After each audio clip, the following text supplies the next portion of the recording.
Thank you all very much for coming. My name is Ben Horner. I am the broadcaster and media relations coordinator for the Wildcats. A couple of notes on today's order for the press conference. We will first hear from Paul. We will then hear from the man to his left, John LaFontaine, and then we will hear from Roy DeVault, ownership partner of the Wildcats. At the end of the press conference, we'll have a comprehensive Q&A. Please hold all questions until then. Without any further ado, I turn it over to Paul Baxter. Paul? Well, it's a very exciting day for the Wichita Falls Wildcats, and we often talk about coaching, and we talk about what they have to offer, and oftentimes I've thought about who the perfect coach would be, and when I think about who the perfect coach would be, I think about my son who played hockey and played Division I hockey, and I think about who would be the perfect guy to coach him if he was my son, which he is.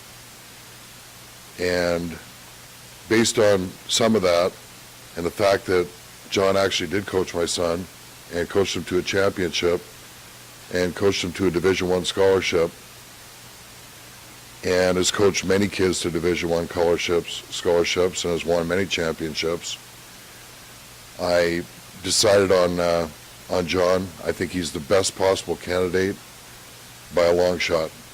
He's the best person and the best coach we could have hired.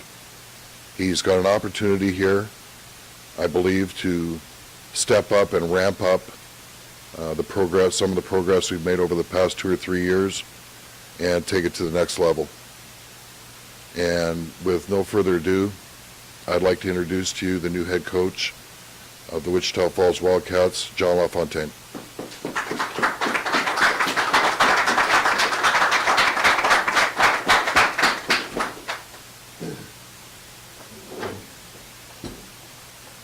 Thanks, Paul.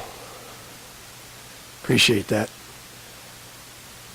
I wish I'd have known that when I first got to coach his son many moons ago, because I was as intimidated with Paul. He was San Jose's assistant coach at the time, and I didn't know if I was doing a good job with his son or not. He never let that on. But what an awesome time it was to get to know him, get to coach his son, and then now be reunited again. We were reunited after that in Bozeman and enjoyed a championship year there. And I couldn't be more excited to join the Wildcat group, to join Roy and Alex and Paul and the whole staff. It's exciting. I've wanted to get back to junior hockey, and couldn't have been happier when I got a call from Paul. And I'm honored to be here, excited to be here. Paul and I made a heck of a team 8 years ago, and I'm excited to be reunited with him, and hopefully the Wildcat organization gets to benefit from that. Thank you.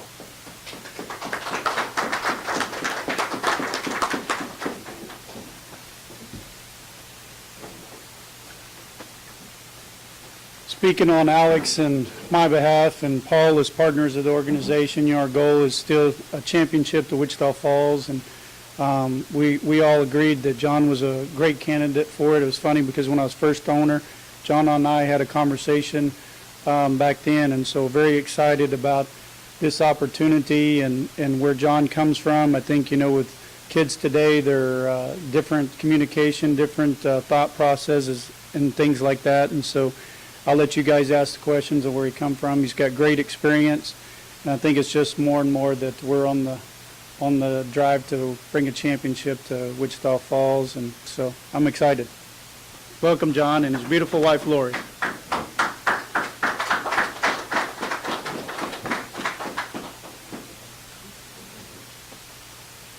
We'll now take questions for anyone sitting up here.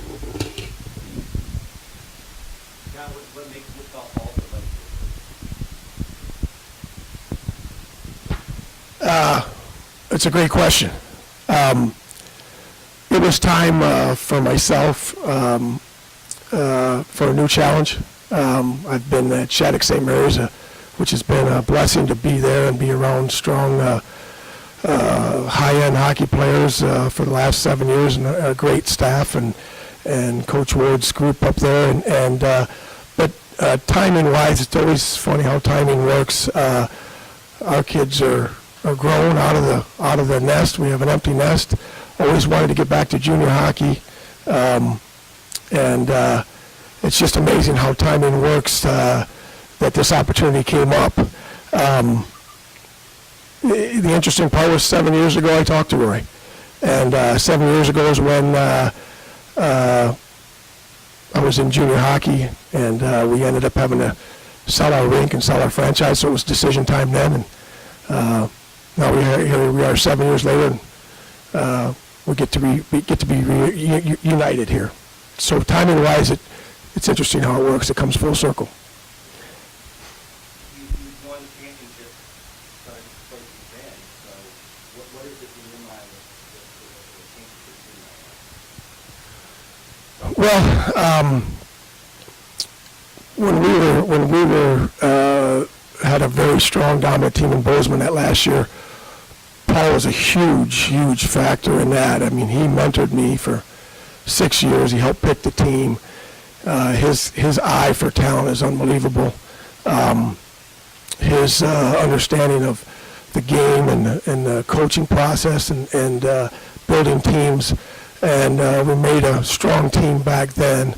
And there's no question we'll make a strong team again. We've never stopped staying in touch, kind of sharpening each other all the time because the game is always changing. And so I couldn't be more excited to reunite because I know he's already got his eye on some strong talent. And, of course, I've been able to see some strong talent where I've been. So I think with that reunited and the team that's building, it's all about being a team.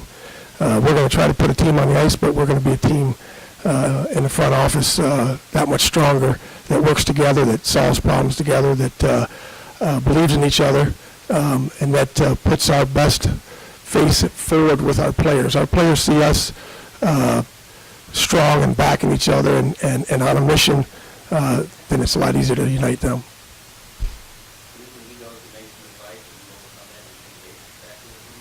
Long time ago. Well, the first 2 years was kind of tough because I was coaching his son, and so. No, that was what amazed me. Is I always thought that okay, Marcus might not have played that much this game. Paul's here. I wish I'd have known that. Paul had a break from San Jose, and he never would bring that up.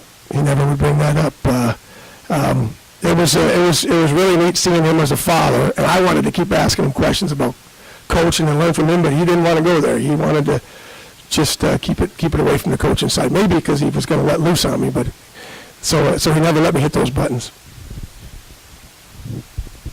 I made a deal with John when he decided to pick my son on his team. I told him I'd never talk to him about my son, and we never did. I never talked to him once about what Marcus was doing, how he was doing.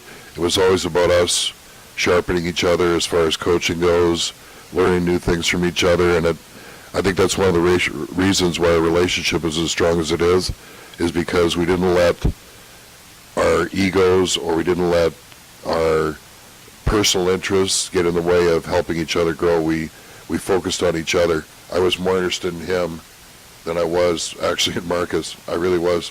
I wanted to help him be a great coach, and he wanted to help me be a better coach. And we basically, over the years, that's been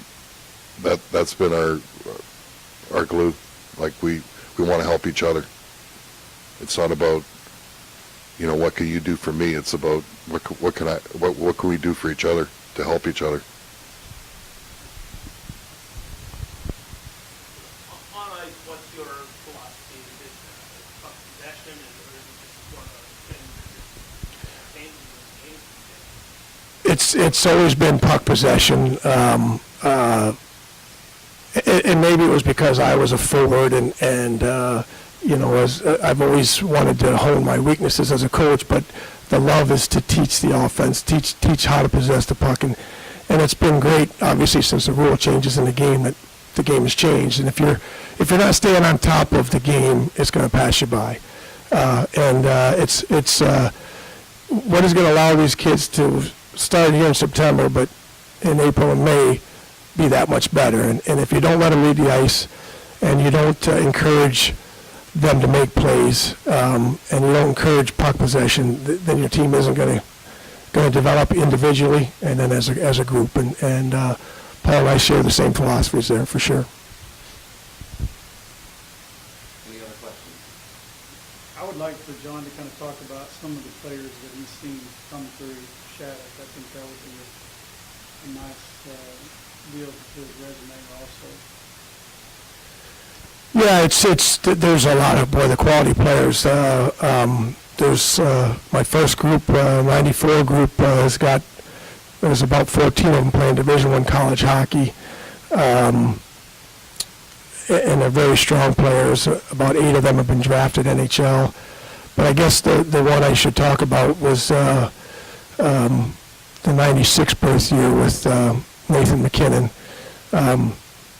Nathan came and played 2 years at Shattuck. First year he played for me, and then he played 1 year U16. And that Bantam team had 4 high draft choices just a year ago, with Nathan and Taylor Camerata and Ian McCoshen, who plays for Boston College. Taylor plays for the U Minnesota Gophers, and then Connor Hurley, who's going to go to Notre Dame next year. So 3 of them went the college route, and of course Nathan went straight to the NHL as an 18-year-old, a special player. But yeah, it's been an honor to be able to coach the young men, the high-end players that come through that program, and I think that's only going to benefit this program down the road because of having seen the talent that's out there and the younger kids that are coming up.